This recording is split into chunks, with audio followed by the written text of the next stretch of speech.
మహిమను బట్టి త్రిమూర్తి అవతారము అన్న కీర్తి నలుదిక్కులా వ్యాపించింది. భక్తులు ఎంతో దూర ప్రాంతాల నుండి వచ్చి వారి అనుగ్రహం వలన కోరినవన్నీ పొందుతున్నారు. దరిద్రులు ధనాన్ని, సంతానం లేని వారు సంతానాన్ని, రోగులు ఆరోగ్యాన్ని పొందుతూ ఉన్నారు. అలాంటి వారిలో ఒకటి వృత్తాంతం చెబుతాను విను.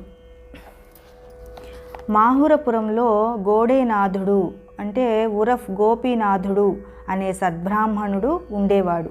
అతడికి ఎందరో పిల్లలు పుట్టి చనిపోయారు. ఆ దుఃఖం భరించలేక ఆ దంపతులు శ్రీ దత్తాత్రేయ స్వామిని నిష్ఠగా పూజించారు. ఆ స్వామి అనుగ్రహం వలన కొంతకాలానికి వారికి ఒక చక్కని మగబిడ్డ కలిగాడు.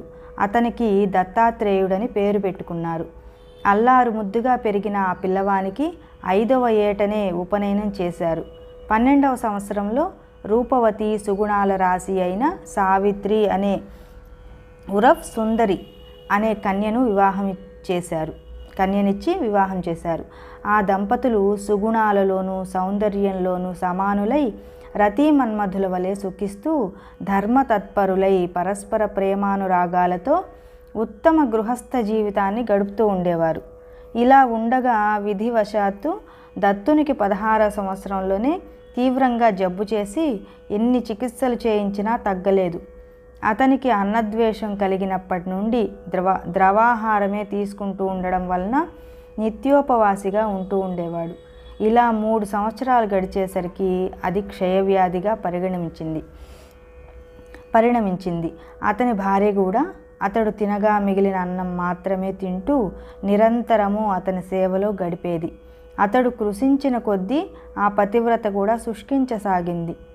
భర్త రోగంతో బాధపడుతున్న కారణంగా ఆమె కూడా అతని వలె అలంకారమే చేసుకొనక పాత చీర ధరించేది.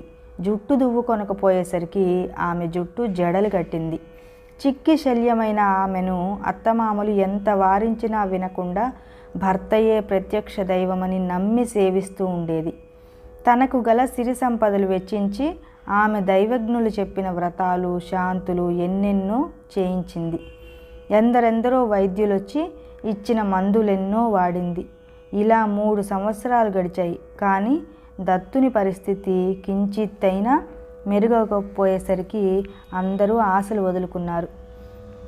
అతడి తల్లిదండ్రులెంతో దుఃఖించి దత్తాత్రేయ స్వామిని తలచి ఇలా మొరపెట్టుకున్నారు.